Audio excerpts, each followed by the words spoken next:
পূর্বের ভিডিওতে আমরা শুনেছিলাম আদ জাতির করুণ পরিণতির কথা, যারা বাতাসের আঘাতে ধ্বংস হয়ে গিয়েছিল। আদ জাতির ধ্বংসের পর কেটে গেছে দীর্ঘ সময়, শতাব্দীর পর শতাব্দী।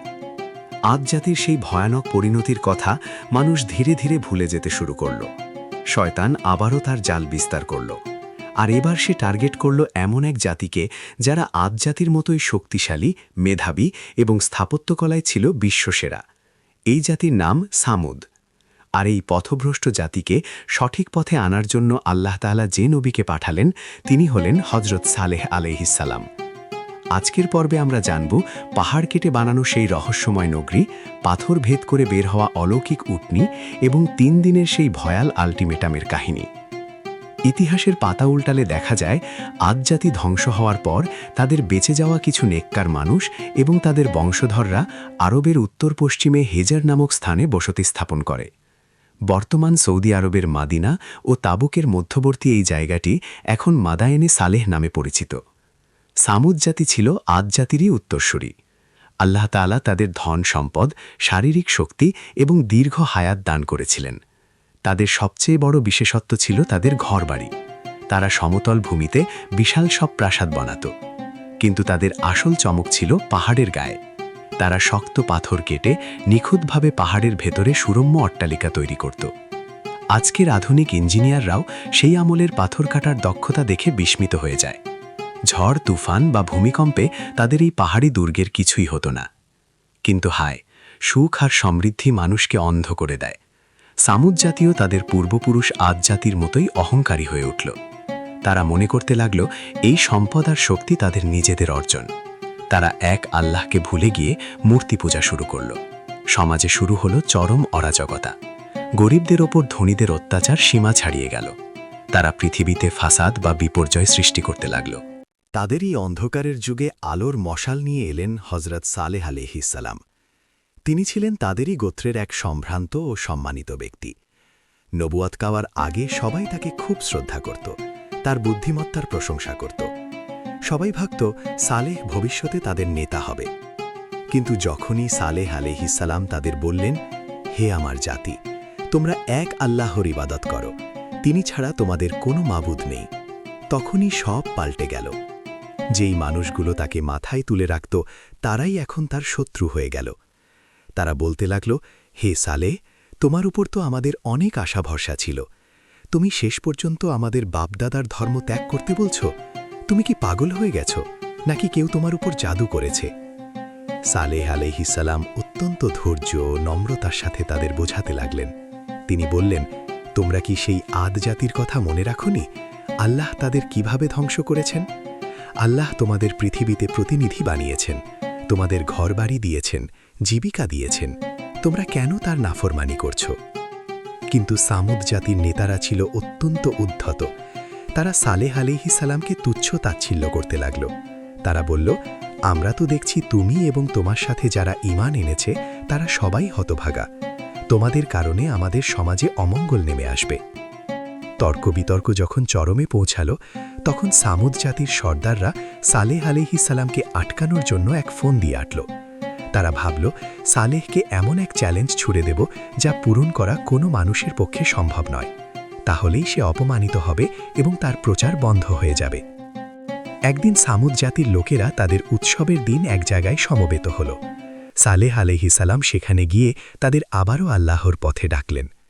তখন গোত্রের নেতারা বলল, শোনো সালেহ, তুমি যদি সত্যিই আল্লাহর নবী হয়ে থাকো তবে আমাদের একটা দাবি পূরণ করে দেখাও।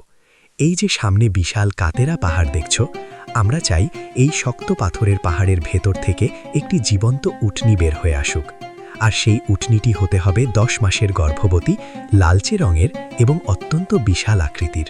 চিন্তা করুন, কি অদ্ভুত দাবি! জড় পাথর থেকে জীবন্ত প্রাণী বের করা কি সম্ভব? তাও আবার গর্ভবতী উটনি! তারা নিশ্চিত ছিল সালেহ আলাইহি এটা পারবেন না। সালেহ আলাইহি তাদের বললেন, আমি যদি আমার রবের কাছে দোয়া করি এবং তিনি যদি তোমাদের এই দাবি পূরণ করেন, তবে কি তোমরা ঈমান আনবে? তারা সবাই এক বাক্যে রাজি হল, বলল, হ্যাঁ, আমরা অবশ্যই ঈমান আনব। সালেহ আলাইহি নামাজে দাঁড়ালেন, আল্লাহর দরবারে হাত তুললেন, চোখের পানি ফেলে দোয়া করলেন। আল্লাহ তার প্রিয় নবীর দোয়া কবুল করলেন। হঠাৎ উপস্থিত হাজার হাজার মানুষের চোখের সামনে সেই বিশাল পাহাড়টি থরথর করে কাঁপতে শুরু করল। পাহাড়ের গায়ে ফাটল ধরল এবং সবাইকে অবাক করে দিয়ে সেই কঠিন পাথর ভেদ করে একটি বিশাল আকৃতির 10 মাসের গর্ভবতী উটনি বেরিয়ে এলো। সুবহানাল্লাহ। এই দৃশ্য দেখে উপস্থিত জনতা স্তব্ধ হয়ে গেল। এটা কোনো জাদু নয়, এটা চোখের ভেলকি নয়, এটা জলজ্যান্ত সত্য। সাথে সাথেই সেই উটনিটি একটি বাচ্চাও প্রসব করল। কিছু মানুষ এই অলৌকিক দৃশ্য দেখে তৎক্ষণাৎ ঈমান আনল, কিন্তু গোত্রের অহংকারী নেতারা যারা নিজেদের জেদ বজায় রাখতে চাইল, তারা বলল, এটা তো স্পষ্ট জাদু। সালেহ আলাইহি তাদের সতর্ক করে দিলেন। তিনি বললেন, এটা আল্লাহর উটনি, তোমাদের জন্য এক নিদর্শন। খবরদার, একে কেউ কষ্ট দেবে না। আল্লাহর জমিনে সে যেখানে খুশি চড়ে বেড়াবে, ঘাস খাবে, তাকে মারধর করবে না। যদি করো তবে যন্ত্রণাদায়ক আযাব তোমাদের গ্রাস করবে।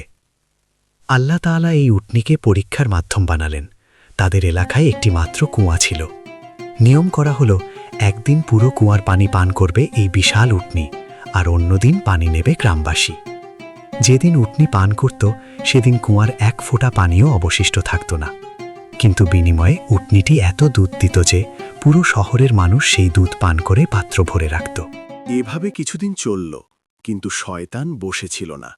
সামুদ জাতির নেতাদের এটা সহ্য হল না। তারা দেখল উটনির কারণে সালেহ আলাইহিস সালামের জনপ্রিয়তা বাড়ছে। তাছাড়া একদিন পরপর পানি পাওয়ার বিষয়টিও তাদের কাছে বিরক্তিকর হয়ে উঠল। তাদের স্ত্রীদের প্ররোচনায় এবং নিজেদের অহংকারের বশবর্তী হয়ে তারা এক জঘন্য সিদ্ধান্ত নিল। তারা সিদ্ধান্ত নিল, আল্লাহর এই নিদর্শন, এই উটনিকে তারা হত্যা করবে। শহরটিতে 9 জন অত্যন্ত দুর্ধর্ষ সন্ত্রাসী ছিল। কোরআনে এদের কথা উল্লেখ করা হয়েছে। এদের নেতা ছিল কুদার বিন সালুফ, নীল চোখের অধিকারী, লাল গায়ের রঙের এক নিষ্ঠুর ব্যক্তি। একদিন রাতে তারা মদের আসরে বসে শপথ নিল, উটনিকে তারা হত্যা করবেই। পরদিন সকালে উটনি যখন পানি পান করে ফিরে আসছিল, তখন সেই পাপিষ্ঠরা তার পথে ওত পেতে রইল। প্রথমে একজন উটনির পায়ে তীর মারল। উটনিটি যন্ত্রণায় চিৎকার করে মাটিতে বসে পড়ল। এরপর কুদার বিন সালুফ তলোয়ার নিয়ে এগিয়ে এলো এবং নির্মমভাবে উটনিকে জবাই করে ফেলল।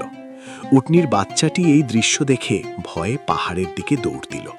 পাহাড়ের ওপরে উঠে বাচ্চাটি আকাশের দিকে মুখ করে 3 বার করুণ স্বরে চিৎকার করল, তারপর অদৃশ্য হয়ে গেল। এই খবর পেয়ে সালেহ আলাইহিস সালাম ছুটে এলেন। তিনি উটনির মৃতদেহ দেখে কান্নায় ভেঙে পড়লেন। তিনি তাদের বললেন, তোমরা কি করলে? তোমরা আল্লাহর আযাবকে দাওয়াত দিয়ে নিয়ে এলে। পাপিষ্ঠরা তখন হাসতে হাসতে বলল, সালেহ, তুমি যদি সত্য নবী হও তবে নিয়ে এসো সেই আযাব। আমরা তো উটনি মেরে ফেলেছি, কই আমাদের তো কিছু হলো না। সালেহ আলাইহিস সালাম তখন এক চূড়ান্ত ঘোষণা দিলেন। তিনি বললেন, তোমরা তোমাদের ঘরে মাত্র 3 দিন সময় পাবে, ভোগ বিলাস করে নাও। 3 দিন পর তোমাদের ধ্বংস অনিবার্য। এটা কোনো মিথ্যা হুমকি নয়। প্রথম দিন সকাল হলো। সামুদ জাতির সবার চেহারার রং বদলে হলুদ হয়ে গেল। তাদের মনে ভয়ের সঞ্চার হলো, কিন্তু তারা তওবা করল না। উল্টো তারা সালেহ আলাইহিস সালামকে হত্যা করার পরিকল্পনা করল। তারা ভাবল, মরার আগে সালেহকেও শেষ করে যাব। কিন্তু আল্লাহ তার নবীকে রক্ষা করলেন। দ্বিতীয় দিন সকাল হলো। সবার চেহারা রক্তের মতো লাল হয়ে গেল। আতঙ্কে তারা ছোটাছুটি করতে লাগল। তারা বুঝতে পারল সালেহ আলাইহিস সালামের কথাই সত্য হতে চলেছে। তৃতীয় দিন সকালবেলায় সবার চেহারা কুচকুচে কালো হয়ে গেল। তারা হতাশ হয়ে পড়ল। তারা সুগন্ধি মেখে কাফনের মতো কাপড় পরে মৃত্যুর জন্য অপেক্ষা করতে লাগল। তারা জানত বাঁচার আর কোনো পথ নেই। চতুর্থ দিন সকালে সূর্য ওঠার সাথে সাথেই আকাশ থেকে এক বিকট আওয়াজ এলো, এক ভয়ানক গর্জন। কোরআনে একে বলা হয়েছে আস-সাইয়া। এই আওয়াজ এত তীব্র ছিল যে তা তাদের কলিজা ছিঁড়ে ফেলল।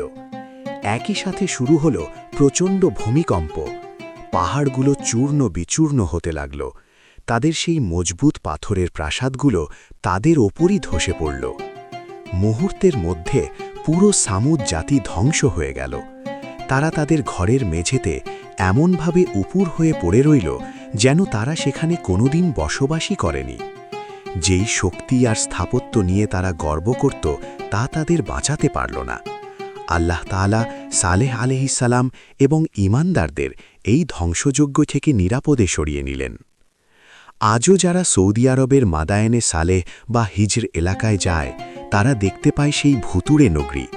পাহাড়ের গায়ে খোদাই করা বিশাল সব খালি প্রাসাদ দাঁড়িয়ে আছে, কিন্তু সেখানে কোনো মানুষ নেই। বাতাস সেখানে হাহাকার করে। আমাদের প্রিয় নবী হযরত মুহাম্মদ সাল্লাল্লাহু আলাইহি ওয়াসাল্লাম তাবুক যুদ্ধের সময় এই এলাকা দিয়ে যাওয়ার সময় সাহাবীদের বলেছিলেন, তোমরা এই আযাবপ্রাপ্ত জাতির এলাকায় প্রবেশ করো না, আর যদি করতেই হয় তবে কাঁদতে কাঁদতে প্রবেশ করো, যাতে তাদের ওপর যা আপতিত হয়েছিল তা তোমাদের ওপর না আসে। তিনি সেখানকার পানি পান করতেও নিষেধ করেছিলেন। হযরত সালেহ আলাইহিসসালামের উটনি এবং সামুদ জাতির এই কাহিনী আমাদের শেখায়, প্রযুক্তি আর উন্নয়নে আমরা যত শিখরেই পৌঁছাই না কেন, স্রষ্টার বিধান অমান্য করলে এবং দুর্বলদের ওপর অত্যাচার করলে ধ্বংস অনিবার্য। তাদের পাথরের দুর্গ যেমন তাদের বাঁচাতে পারেনি, আমাদের আধুনিক সভ্যতাও আমাদের বাঁচাতে পারবে না যদি আমরা নীতি ও নৈতিকতা হারিয়ে ফেলি। সামুদ জাতির ধ্বংসের পর মানবজাতির ইতিহাস কোন দিকে মোড় নিল? এরপর কোন মহান নবী এক অগ্নিকুণ্ডের ভেতর থেকে জীবিত ফিরে এসেছিলেন এবং পুরো পৃথিবীর ধর্মবিশ্বাসের মোড় ঘুরিয়ে দিয়েছিলেন? সেই নবী যাকে বলা হয় জাতির পিতা বা ইব্রাহিম আলাইহিসসালামের লোমহর্ষক এবং অলৌকিক জীবনী জানতে আমাদের চ্যানেলটি এখনই সাবস্ক্রাইব করে বেল আইকনটি অন করে রাখুন। আজকের ভিডিওটি ভালো লাগলে লাইক দিন এবং কমেন্ট করে জানান আপনার অনুভূতি। দেখা হবে পরবর্তী ভিডিওতে। ততক্ষণ পর্যন্ত আল্লাহ আপনাদের সবাইকে ভালো রাখুন।